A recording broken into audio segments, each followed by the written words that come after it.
हाँ जी स्टूडेंट्स, तो अपना नेक्स्ट टॉपिक है that is fertilization and the parthenogenesis, that is from the unit number 2.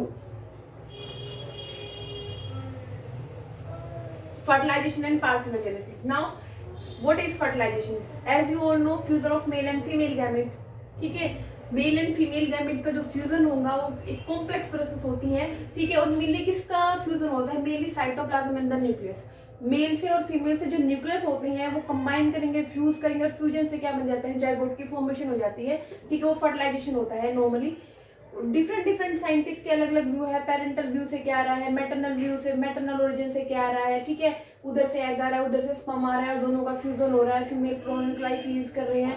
तो और अल्टीमेटली सबका जो व्यू है, जो थॉट है, वो यही है कि जो फ्यूजन है मेल और फीमेल गैमेट का और किसकी फॉर्मेशन हो रही है लास्ट में, जाइगोट की जो फॉर्मेशन होती है, that is the fertilisation.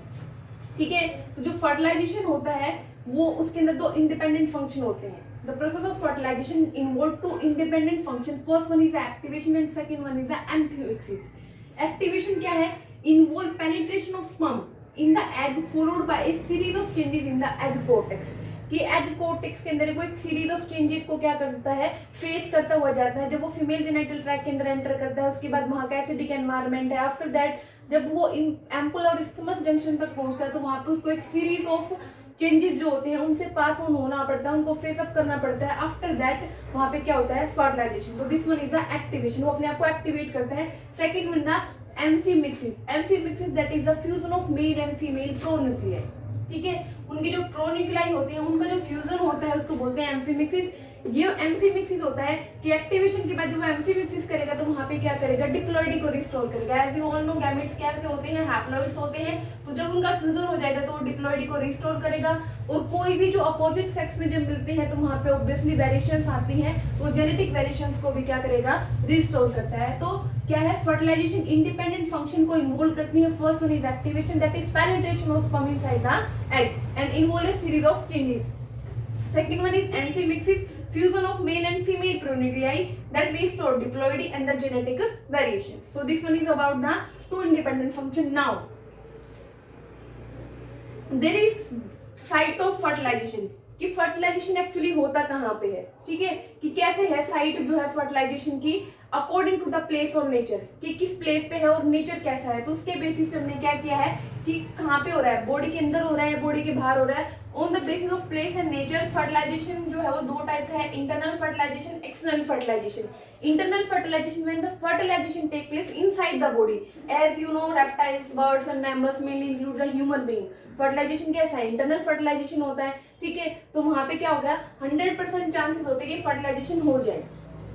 External fertilisation जितने भी आपके बॉनीफिशियस होती हैं, फ्रॉग्स वगैरह है, एम्फीबियन की जो क्लासेस होती हैं, ठीक है, तो वहां पे क्या होता है? फर्टिलाइजेशन बॉडी से बाहर होता है. क्यों होता है बॉडी से बाहर? क्योंकि वहां पे क्या होती है? बॉडी से बाहर क्यों होगा? क्योंकि जो ये होते हैं आपके फ्रॉग्स वगैरह होते हैं वो बॉडी से बाहर ले करते हैं, जो उनके एग होते हैं. ठीक है, और जो स्पर्म होते हैं बॉडी से बाहर ले करते हैं. और यहाँ पे क्या होता है मेनली कि ये जो इनके जो स्पर्म होते हैं और जो ओवा होते हैं वो बहुत ही कम टाइम के लिए वाइबल होते हैं. ठीक है, तो वो क्या होते हैं कि सेम टाइम पे ही उनका क्या होता है? उनका शेड ऑफ होता है बॉडी से, ताकि वहां पे चांसेस हो जाए, बाई चांस वहां पे फर्टिलाइजेशन हो जाए. ठीक है, बॉडी से बाहर निकलने के बाद लेसर चांसेस होते हैं कि जो स्पर्म होते हैं और ओवा होते हैं उनका वाइबल टाइम पीरियड जो होता है कुछ टाइम से कुछ वीक तक का होता है. ठीक है, तो वो क्या होता है? एग्जैक्टली सिमिलर टाइम पे ही क्या होता है कि वहां पे वो ओवा को शेड ऑफ करे, ताकि दोनों के अंदर क्या हो जाए? मेनली वो मिल जाए और वहां पे फ्यूजन हो जाए.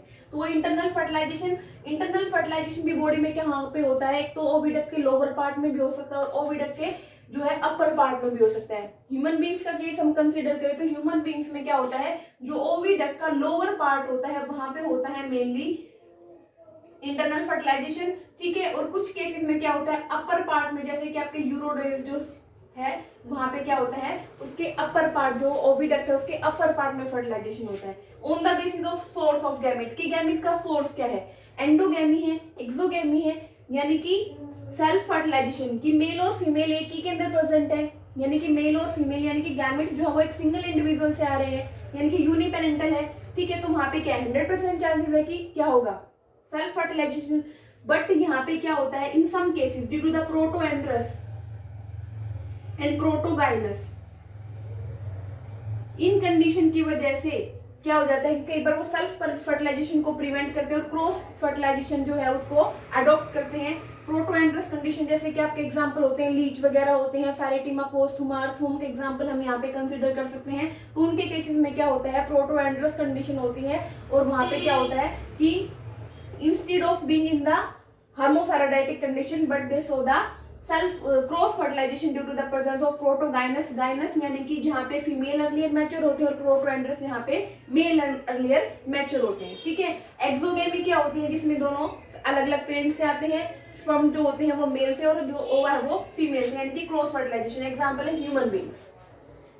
सो this one is according to the source of gamete कि गैमेट का सोर्स क्या है, बाहर से आ रहे हैं या खुद की बॉडी के अंदर ही है।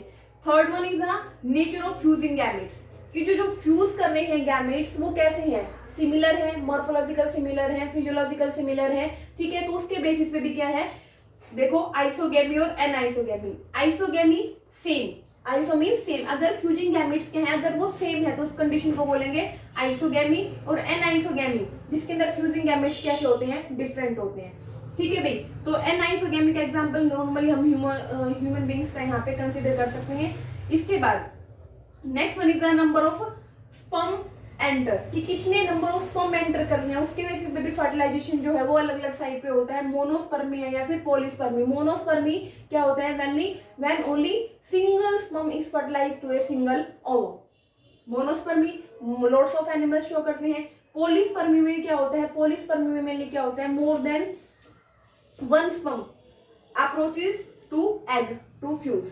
ठीक है, एग को अप्रोच करते हैं फ्यूज करने के लिए, लेकिन उनमें से क्या होता है कि ओनली एक ही स्पर्म क्या होता है नॉर्मली फ्यूज कर पाता है। वो एग कोर्टेक्स की जो ग्रैनुलर लेयर होती है वो वहां पे क्या कर देती है, पॉलीस्पर्मी को ब्लॉक करती है। जो ह्यूमन बींग का केस हम स्टडी करते हैं, यहाँ पे पॉलीस्पर्मी भी दो होती है, पैथोलॉजिकल पॉलीस्पर्मी और दूसरी होती है आपकी फिजियोलॉजिकल पॉलीस्पर्मी। फिजियोलॉजिकल पॉलीस्पर्मी में क्या होता है कि बहुत सारे स्पर्म जब एग को अप्रोच करते हैं तो जो कोर्टेक्स वाला रीजन होता है, कोर्टिकल ग्रैन्यूल्स होती हैं, वो एग के अंदर वाली लेयर में क्या बना लेते हैं, एक प्रोटेक्टिव सीमेंटिंग कवरिंग बना लेते हैं ताकि एक से ज्यादा स्पर्म वहां पे उसको अप्रोच ना कर पाए। ठीक है, तो ये क्या था, ये है आपका कंप्लीट की साइट ऑफ फर्टिलाइजेशन क्या है, on the basis of nature, on the basis of place, on the basis of source of gamete, on the basis of fusing gamete कि उनका नेचर कैसा है, सिमिलर है या डिसिमिलर है। ठीक है, और नंबर ऑफ स्पर्म एंटर कि जो स्पर्म एंटर वहां पे कर रहे हैं वो कितने हैं, एक स्पर्म वहां पे एक सिंगल ओवम को अप्रोच कर रहा है या बहुत सारे स्पर्म जो है वो एक सिंगल ओवम को अप्रोच कर रहे हैं, तो on the basis of that. ठीक है, तो ये फर्टिलाइजेशन का थोड़ा सा इंट्रोडक्शन था। उसके बाद नेक्स्ट जो वीडियोस में हम स्टडी करेंगे about the mechanism of fertilization. Thank you.